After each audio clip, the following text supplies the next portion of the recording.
It's fine to be a fan, but if you are obsessing over this and that's all you talk about, this all you care about, you have no other hobbies, no other interests, you need to think about that and how you are living your life. Because there's so much more in this world than one thing, one brand, one movie, one franchise.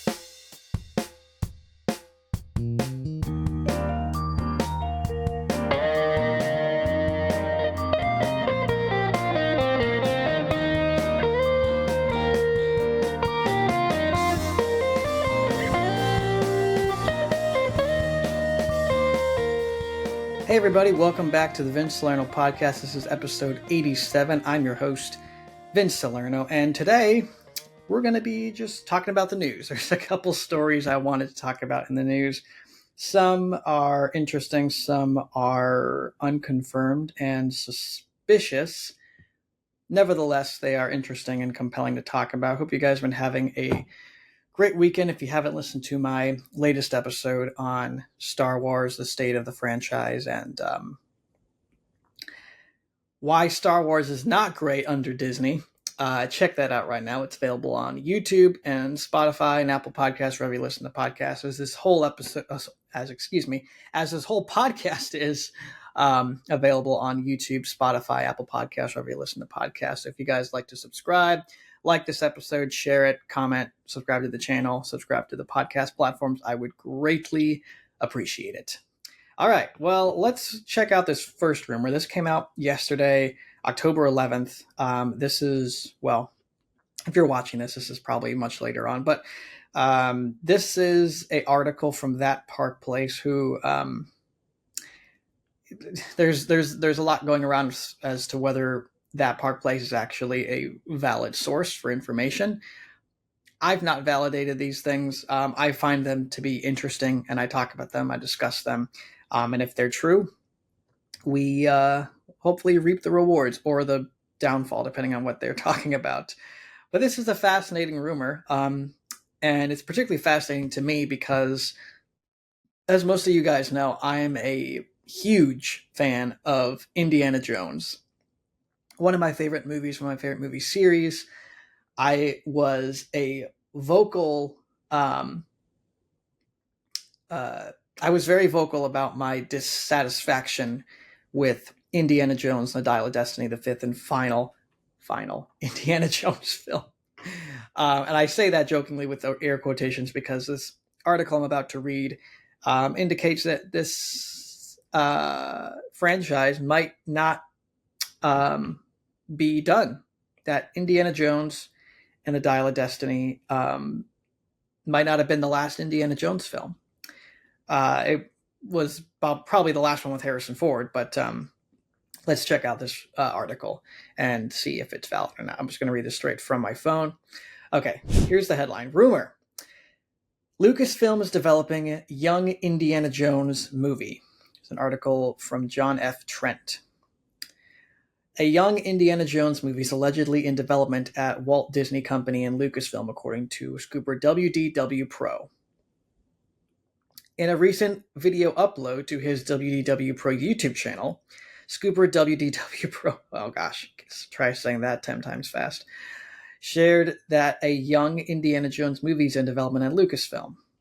He relayed, "I have a source who has been right in the past and tells me that it appears Lucasfilm is doing some developing, shall we say, maybe some preliminary work on what it would look like to do a young Indiana Jones movie, in which Indy would be around the age of 14, would clearly not be played by Harrison Ford, and they may believe that that's young enough that it wouldn't be a problem for the character to not be played by Harrison Ford."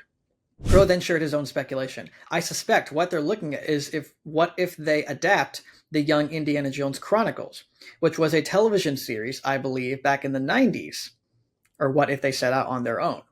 He then added, "I'm told that this would be also something that they're looking at for a post-Kathleen Kennedy era at Lucasfilm. The Indiana Jones franchise is coming off its worst performance at the box office. With Indiana Jones and Dial of Destiny, the film only grossed $174.4 million domestically, and another $209.4 million internationally, for a global gross of $383.9 million.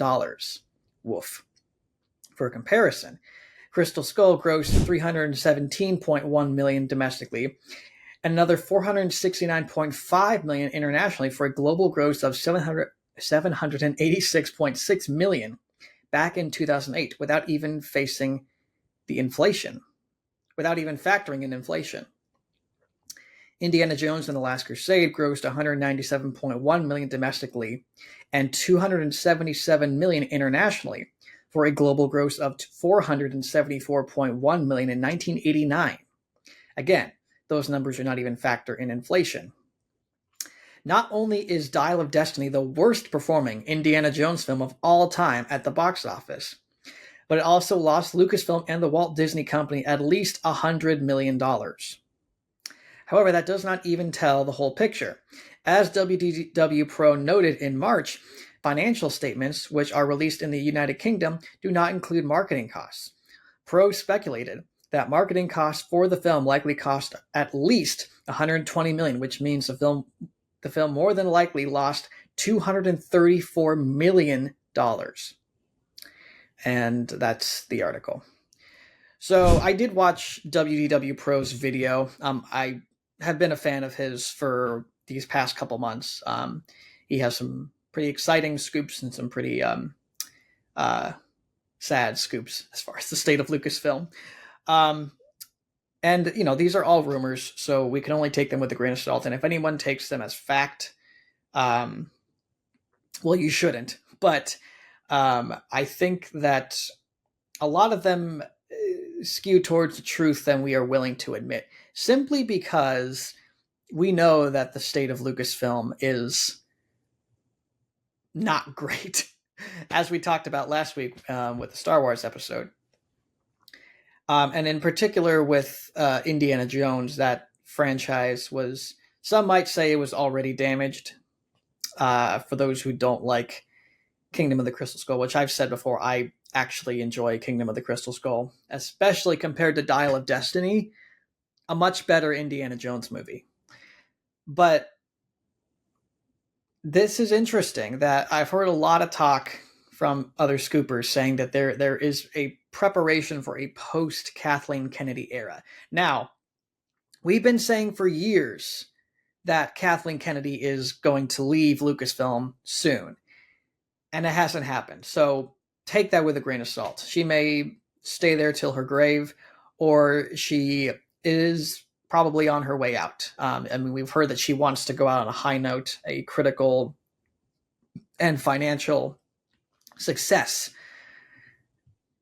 Will that happen under Kathleen Kennedy? I doubt it, because she has been proven to be very bad at running Lucasfilm and managing a brand like Star Wars and Indiana Jones. But this idea of a post-Kathleen Kennedy era sounds really interesting. And if you follow WDWPro's reporting, he has said that Jon Favreau is still at Lucasfilm, that he's still developing content for them. And if you also follow Cameron Pasha's reporting, who I know there's mixed things out there about Cameron Pasha, but both of them have been talking about how Jon Favreau, who is sort of a new George Lucas, if you think about it, he is in the midst of trying to create this post-Kathleen Kennedy era in Lucasfilm, which could indicate that she is on her way out sooner than later. Again, I'm not saying that. Take it with a grain of salt.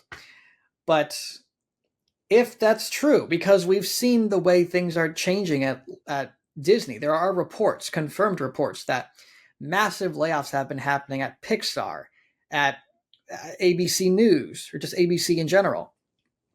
Lucasfilm itself, Marvel, activist employees, activist producers have been let go in multiple parts of the Walt Disney Company. The Inside Out 2 article that we covered a couple weeks ago, that, based on the rhetoric of those employees, is a major indication that Disney is ousting these employees who are, let's say, anti-universal storytelling, which is something Pixar is embracing once again, and is hopefully what Disney as a whole will embrace once again. Now, when I talk about Disney in a positive light and that there's hope, because I say that a lot, there's hope. I'm a very hopeful, optimistic person. I do believe there's hope that Disney can change.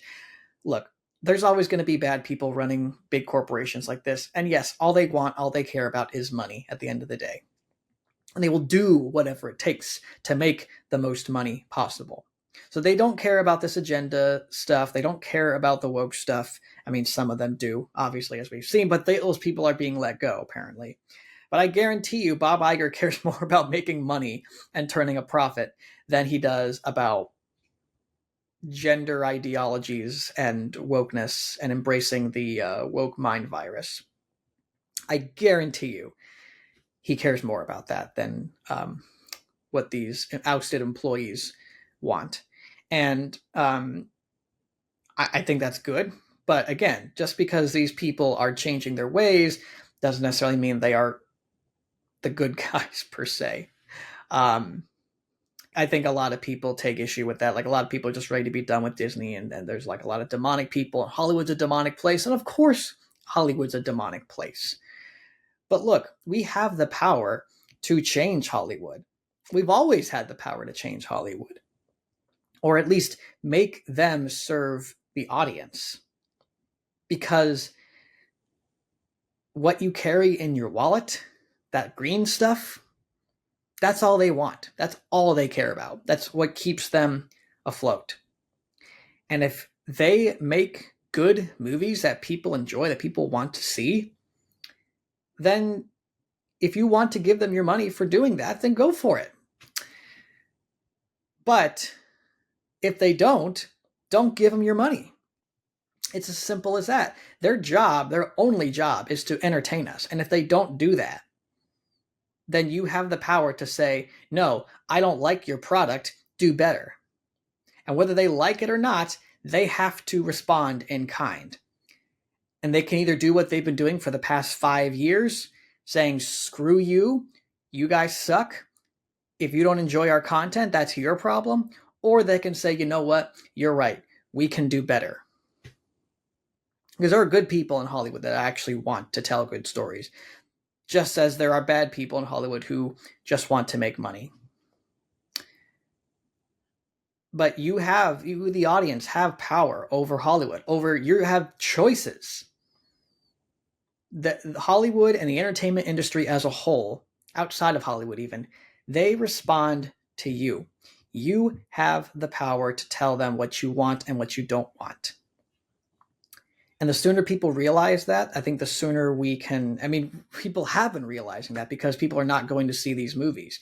But the more people realize that, the quicker we get out of this situation. I think the quicker Hollywood and the entertainment industry as a whole will respond in kind to rejecting what doesn't work and embracing what has worked for hundreds and hundreds of years, that has kept the entertainment industry profitable.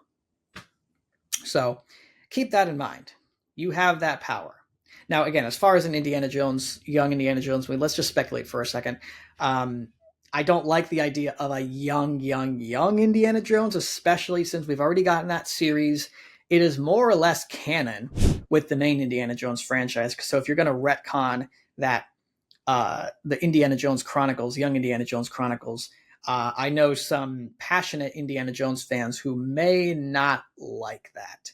Now, I've seen some of the Young Indiana Jones Chronicles. It's not the greatest series. It's actually quite cringy at some parts, especially the younger Indiana Jones episodes. But there's some really great lore stuff. The way they establish Indy's relationship with his father, the actor they got to play Henry Jones Sr. is phenomenal. Like a really great, not a great young Sean Connery per se, but a young Henry Jones. There's some compelling story arcs, some compelling things, some figures Indy meets throughout history, but it's not really like it's not Indiana Jones. It's not the cinematic masterpiece that is Raiders of the Lost Ark and the other Indiana Jones movies. But fans like that. Fans embrace that as part of the lore of Indiana Jones. So if you're going to retcon that, you might be ruffling some feathers of some very passionate Indiana Jones fans. I do think it is a good idea to go back in time and cover the periods of Indiana Jones's life that we haven't seen.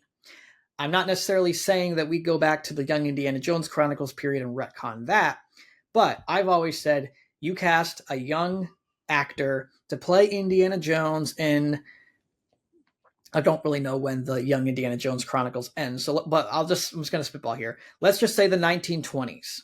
Cover the period between the 1920s and 1935, which is the earliest period where an Indiana Jones movie happens, I believe. I haven't played the video games. I don't know the video games that well, but Indiana Jones and the Temple of Doom took place in 1935, so it's technically a prequel. That is the earliest of the Harrison Ford movies as far as the canonical order. So if you do adventures in like the 1920s to 1935 and do like, I don't know, show like Indy's very first archaeological adventure where the thing that got him on the map, that made him the synonymous adventurer Indiana Jones in the educational professional archaeological spaces. That's fascinating to me. I mean, even the Abner Ravenwood series, where they were going to have Abner Ravenwood and a young Marion Ravenwood and a young Indiana Jones going on adventures, that sounded exciting to me. Now I know why they didn't. I understand why they didn't go with that, because just doing a random spinoff with Indy as a side character doesn't necessarily work. Wasn't really. I don't think that would have been an idea that would have had legs. But if you keep Indiana Jones in the center of the franchise, that is going to give this series legs. So I wouldn't necessarily go with a 14-year-old Indiana Jones. I would go with 25. Well, again, I haven't seen all of the Young Indiana Jones Chronicles, so I don't know exactly where that series ends as far as his age. But wherever that series ends, go to make the very first adventure that made Indiana Jones a renowned figure in the archaeological spaces, and then go from there. Just make Indiana Jones movies. The thing about Indiana Jones that I don't think Mangold and the people who made Dial of Destiny understood. Which, I mean, look, I love Mangold. I'm not going to come down on him too hard for Dial of Destiny. That was a hard situation as far as I'm aware with Kathleen Kennedy. He was brought in to do a particular job. I'm not sure he even wanted to necessarily do Indiana Jones, but I think he always wanted to do Star Wars. But this must have been like a favor he had to do to Kathleen Kennedy to get a Star Wars movie. That's my theory. I'm speculating completely. That's my theory. But I think what they did not understand about Indiana Jones, that movie, and this is one of my biggest gripes about that movie, is that the movies aren't necessarily about Indiana Jones specifically going on some grand character journey. They are about the artifact, the mystery, the suspense. And yes, it's about the character relations and all that. And Indiana Jones having this reoccurring arc of being an agnostic to from a non-believer to at least an agnostic or a believer.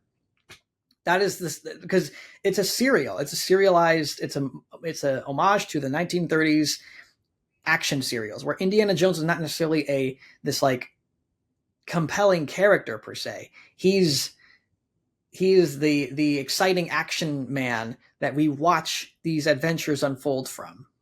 You know, he's like the man with no name in the Dollars trilogy, Clint Eastwood's character. He doesn't always necessarily have a compelling arc. He is just the figure that we are seeing these events play out from, and the characters around him are honestly more compelling. And of course, that's sort of changed with Indy's relationships with other characters, especially in The Last Crusade, Crystal Skull, Dial of Destiny. Like it's become more and more about him personally and who he is as a man. In some cases, I think that was a mistake to go in that direction, but in other cases, it is an enjoyable part of those movies. But you can't make a movie about Indiana Jones like reflecting on his life. I just think that's not It's almost an anti-Indiana Jones thing to do, which is one of the biggest gripes I have with Dial of Destiny. So that's my advice to Lucasfilm. If they truly are putting together um, the first elements of what could be a new Indiana Jones movie, a new era in Indiana Jones, in the Indiana Jones franchise series. I hate the word franchise. um, that's the direction I would go. Cast a young actor to play Indiana Jones and cover that unseen period in his life. And if this is even true, I'm not sure if this is even going to happen. This is all rumor at this point. So, I'm always up for more Indiana Jones, but it's got to be done right. It has to be done in moderation. None of this 5 Star Wars shows a year, 2 Star Wars movies a year, or whatever they were planning. Lucasfilm in moderation usually equals good storytelling. Take as much time as you need to make these movies great.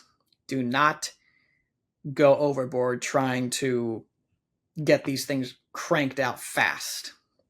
Of course, this is the corporate entertainment industry, so who knows if they're going to listen to that.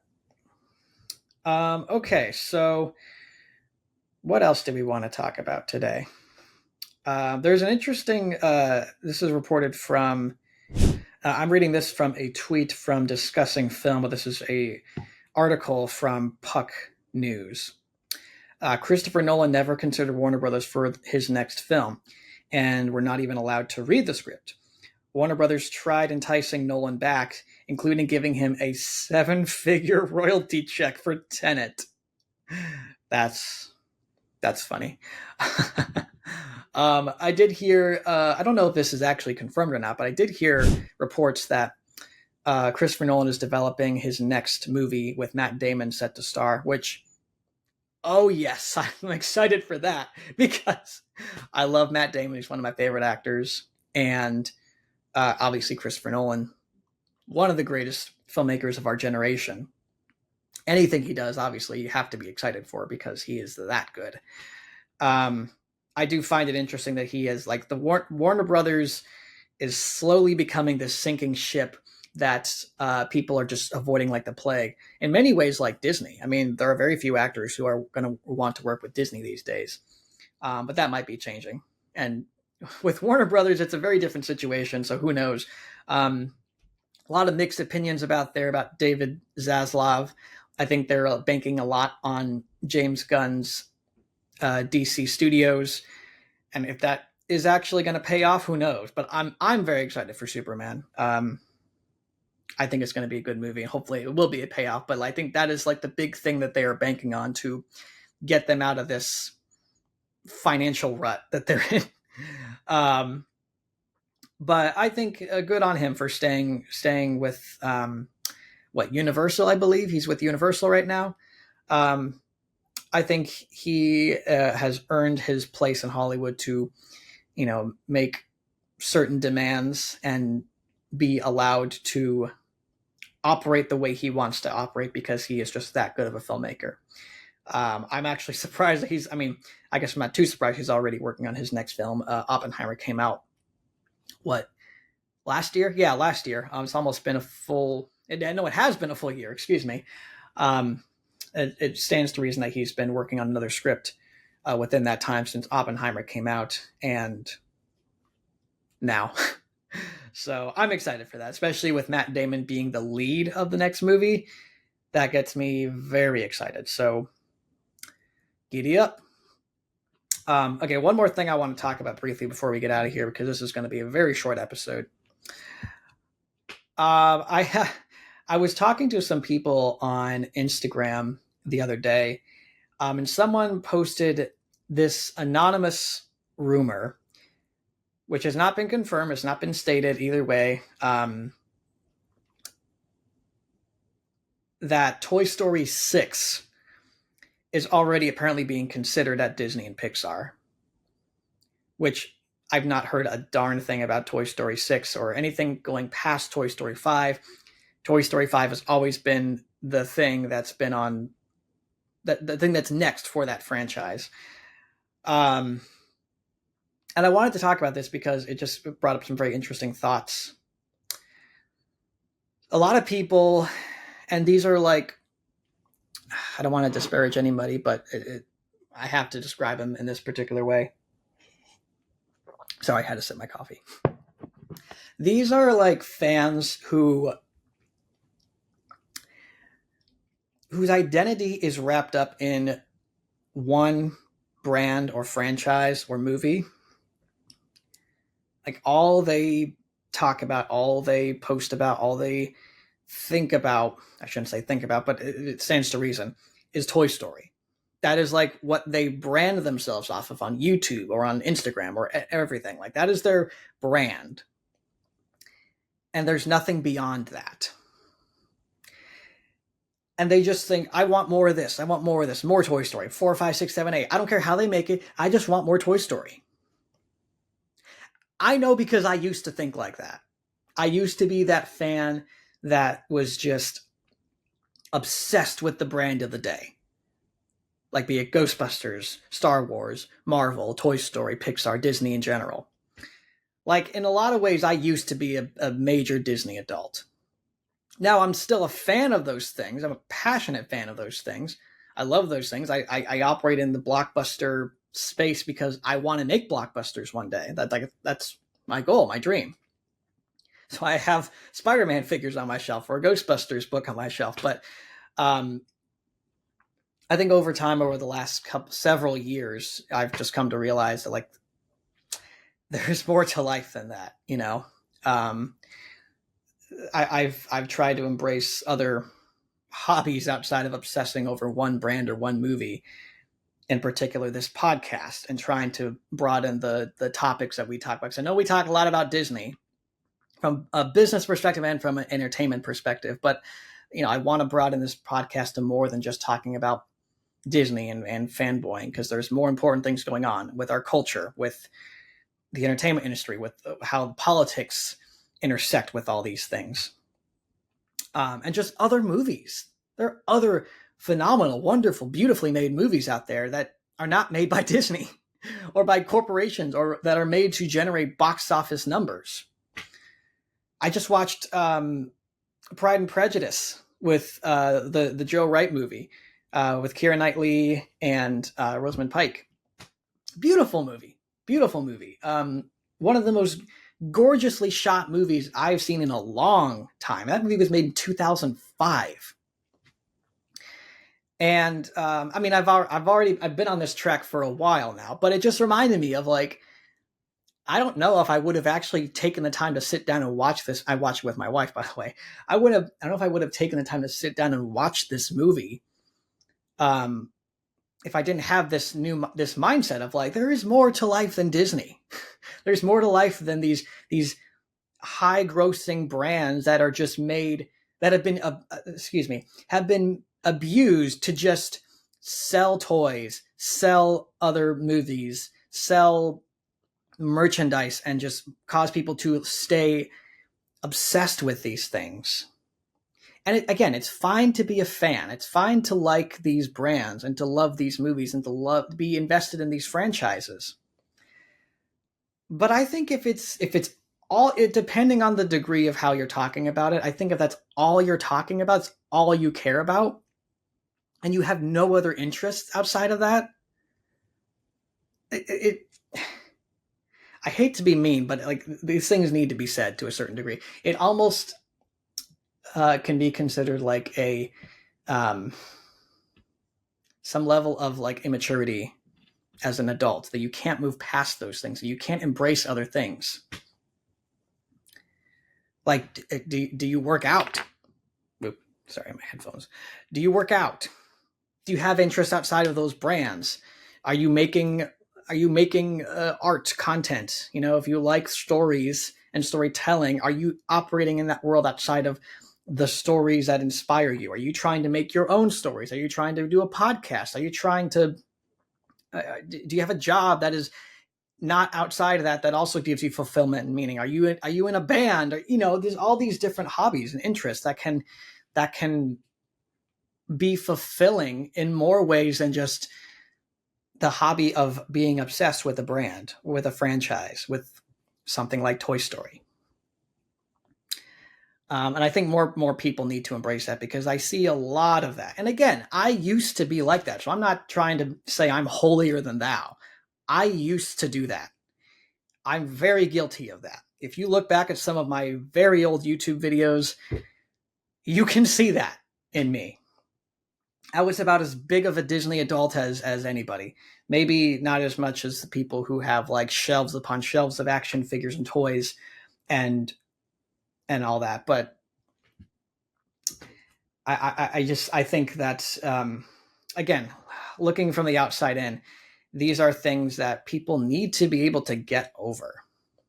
It's fine to be a fan, but if you are obsessing over this and that's all you talk about, this all you care about, you have no other hobbies, no other interests, you need to think about that and how you are living your life, because there's so much more in this world than one thing, one brand, one movie, one franchise. Anyways, I just, and a lot of the point of this whole conversation, a lot of fans were saying, "Oh, I'd love to see Toy Story 6. It'd be great to see Toy Story 6." Like, we haven't even seen Toy Story 5. What are you talking about? What if Toy Story 5 is a perfect ending, which I think it should be? I've always been saying they need to end it. I love we got Toy Story 4, but this franchise, this series, gotta stop using the word franchise. I don't like the word franchise. This series is too good, is too beloved to, in my opinion, risk the reputation it has. I don't want to see 6, 7, 8, 9, and 10 of Toy Story. I want to see it have a definitive end, like The Godfather, like the well, I don't know. A lot of stories are still continuing these days with bad reboots and sequels. So I want to see a definitive end. I want to see something end and just that be the way it is, and we get to enjoy it. We get to go back to those movies and just enjoy them. I don't want to see Toy Story 6, 7, 8, 9, 10, let alone Toy Story 6, 7, 8, 9, and 10 without Tom Hanks or Tim Allen. There are also comments of people talking about wanting to, if Tom Hanks and Tim Allen are too old to play Woody and Buzz, let's just get AI. We just get AI to recreate the voices. Why would you want to see that? You're telling me you would gladly watch a Toy Story 7, 8, 9, 10, 6, knowing that Tom Hanks and Tim Allen are not voicing the characters, that they're too old to voice those characters? Absolutely not. Look, AI is a great tool. It's very useful and effective. Technology is developing, and it can help certain things. It's a great tool. But you're talking about replacing a performance. I don't like that. I don't like that at all. Now, with the exception of something like The Mandalorian with Luke Skywalker returning, that's in collaboration with Mark Hamill. He is contributing his likeness, his voice, to help them make a younger version of him. And as long as he is involved, I think there's no problem with that. Now, when you get into something like Carrie Fisher, who has passed away, bringing her back into the fold, or Grand Moff Tarkin, as they did in Rogue One, that's a little more fishy. Because yes, you're bringing back a character, not the person, but still the person behind the character is what you're bringing back. So it's very dicey. And I don't know if I've sort of flip-flopped on this, but I don't think I'm comfortable with them bringing somebody back from the dead to play a character. Now, if you're bringing back someone who is alive and is contributing their voice, their likeness to make them look younger, like Mark Hamill or Han Solo, Harrison Ford, or in the Marvel movies with Michael Douglas as Hank Pym, that's fine. I have no problem with that. But once those actors pass, then we're in some dicey water, and I don't think that is the way we go. So I do not want to see them if Tom Hanks and Tim Allen are just too old, they don't want to voice the characters anymore. Even if if it's not that they're not dead, they're just not wanting to voice the characters, are too old, they're retired. I don't want to see that. I really don't. So I wasn't expecting to go on this full rant about maturity and Disney adulting or whatever. I guess I'm a little more passionate about it than I thought, but it's only because I've been down that road and I know how that can affect people and their development to embrace other things in life than just one particular brand. And again, I feel like I need to stress this. It's okay to be a fan. It's okay to love Disney. It's okay to love Toy Story. It's okay to love Marvel, Ghostbusters, Star Wars. I still love these brands. I'm a passionate fan of these things. But people need to have a life outside of these things because it's not all there is to life. There are other movies, other hobbies, other interests. God created this amazing, beautiful, wonderful, expansive world. And he does not call us to fixate on one thing or idolize one thing. He calls us to embrace the good, true, and the beautiful of everything. And so I think people who find themselves in that particular situation as a Disney adult or just as a very passionate fan who only cares about one particular thing needs to look at themselves and think, could I afford to broaden my horizons? Can I look beyond what I love and see other things that are out there? I know because I used to be in that boat. And I can happily say, still being a fan of those brands, there are definitely other things out there that are beautiful, wonderful, fantastic to discuss. I hope to discuss more of those movies on this podcast. And more than just movies. I've developed a lot of different interests and hobbies outside of movies. And they're exciting, they're cool, they're fun. So it's worth a shot. Check it out. All right. So that's our little episode for today. I hope you guys enjoyed this podcast. If you did, hit the like button, subscribe to this channel, check out my short films, other trailer reactions, other episodes of the Vince Salerno podcast. I already told you to subscribe, so yeah, do that. I'd appreciate it if you liked what you heard.